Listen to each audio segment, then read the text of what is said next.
Hi everyone, welcome back to my channel and hi Siddhi, welcome to this channel. For my audience, let me introduce Siddhi. So Siddhi is a CS and after giving her CS professional exam, she has joined Grasim Industries as a CS management trainee. And in this video, Siddhi will be helping us to know more about CS training, whether it is optional, mandatory and all the things about CS training. Plus, she will be sharing her interview experience and her work experience at Grasim Industries, which can help you to pursue your CS training at one of the market leader company that is Grasim Industries, which is a part of Articleship. So, how did you apply for your opportunity in Grasim, and what are the other ways a CS student can find the opportunities for these trainings at some corporate? I applied through LinkedIn, and also I went to different companies' websites, and went to the contact us pages, and you can also go to the career pages. There they have their email IDs. You can send your resume over there. You can send it to the CS teams over there that you are looking forward to a training, and if they have a vacancy, they'll look into it. So don't just rely on those websites where you can actually send your resume. Just go out of your way, go to the website of different companies or firms. Just send them your CV, send a good mail, and just send it with confidence, I'd say. And because when you're typing the mail, it should show that confident in your mind. So, how was your interview process? How many rounds were there? For Grasim, I was interviewed twice by the senior manager over there. Now, she earlier told me that the first round would be conducted by her and the second would be by the head of department. But for some reason, the head of department was busy. So she only took my second round of interview as well. Otherwise, usually the second round is taken by the head of department. That is the company secretary of the company. So yeah, you might get intimidated, but don't be. Just be confident and just stick to your answers. Because I remember I was when I was told that, okay, the head of the department take your interview, and I was like, okay, I don't know what am I gonna say, because obviously that'll be a person with a lot of experience who will know everything, and I am a fresher who doesn't know anything, and as compared to him, so. But yeah, they just seek confidence. They should be aware of all the, amendments, the latest amendments that are going on, Companies Act, LODR, whatever new thing has come according to the amendment, just go to the depths of it, because they want to know, are you aware of the amendments?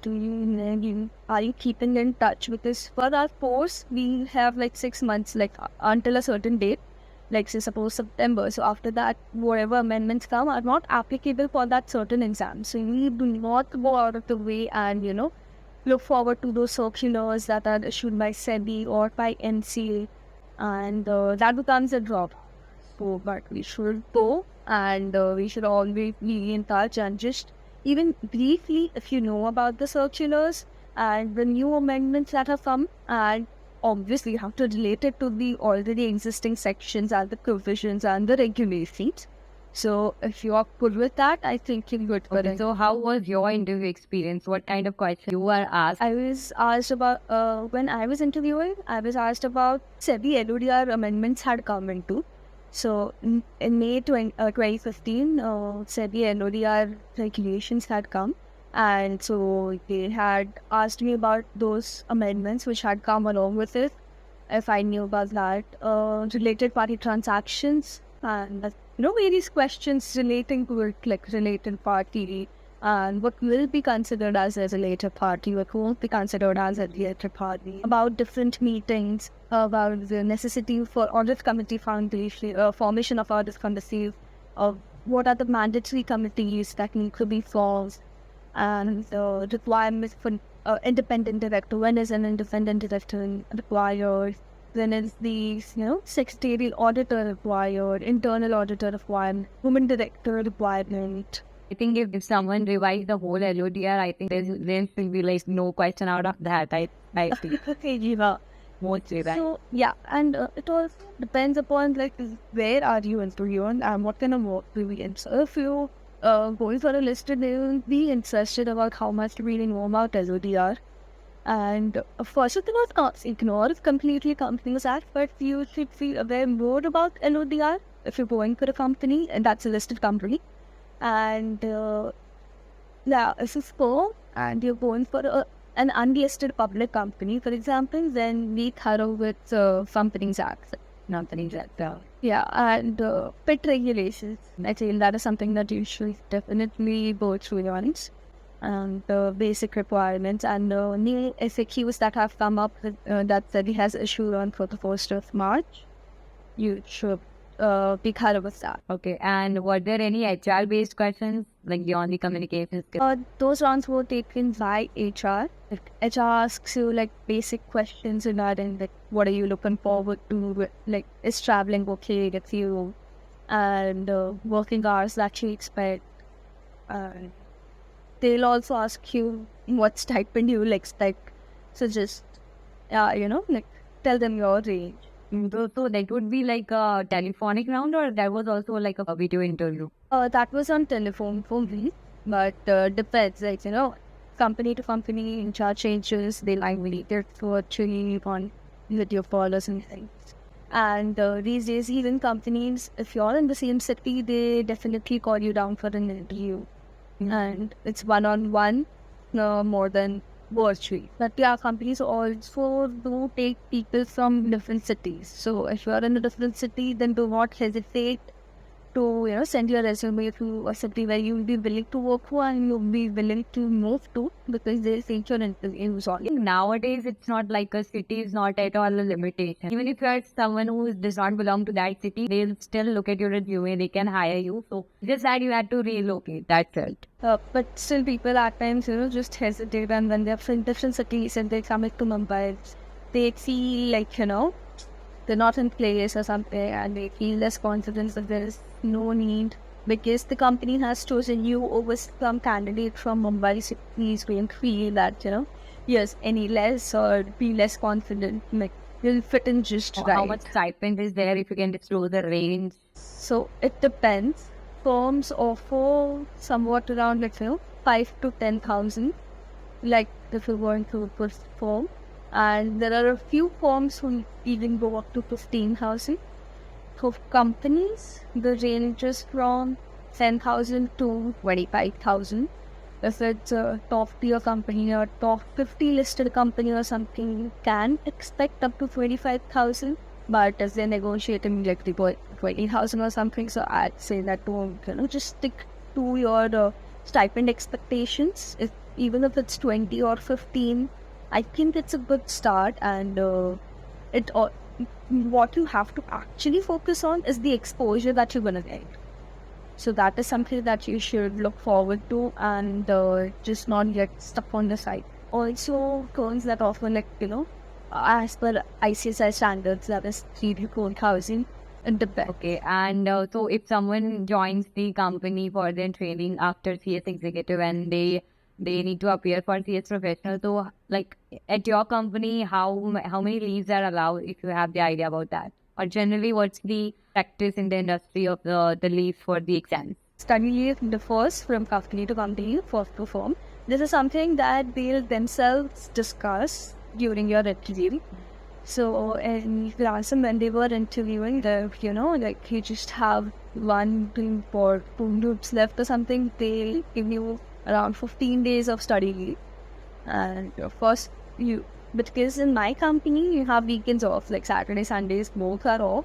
So you can pretty much manage, I feel, if you want to be studied at, and that's the case. But a few firms also give you leave for 1 month, and few companies as well give you for 1 month. So it depends company to company. So I think this covers most on the questions about the training. So now comes the work. So if you can tell us about, like in brief, what kind of work are you handling? So just highlight some of the work areas which are you working there. For the work that I have handled the board meetings of subsidiaries. So making of the first draft of notice, agenda, presentation, minutes, and all the annexures that go with it. So all of that, obviously it's reviewed by seniors, and then it is finalized and sent to the directors and everything. But the first draft I have made of everything, that is how they also tell you about your mistakes, and that is how you keep learning. I have handled ESOP related work. I have handled prohibition of insider trading related work, a few of the committees of Grasim, and ROC forms like NGT 14, CRA 2, and NGT 7 for annual return, whatever, after a meeting that you have to file those forms, whichever will go accordingly. Stock exchange filings I've learned, the 30 minutes outcome and everything. So it depends, you can always ask for work is something that I have learned during my training. If there's something that you want to learn, you can always ask your seniors. So don't shy away from asking them. And, even if you have to go out of your way to learn something, I think that is something you can always do. If not, if you are going to a big corporate where, there are different trainees for different teams and different people handle different work, you can always ask your fellow trainees to help you out with certain things and, understanding the basic concepts. So that way you can always help each other out, and of course you can always ask your seniors if you want to learn something. That is something, yes, the most important part of the training. And I've also handled AGM related work. Okay. Then I think this covers the most of the things regarding the interviews, regarding the work experience as well.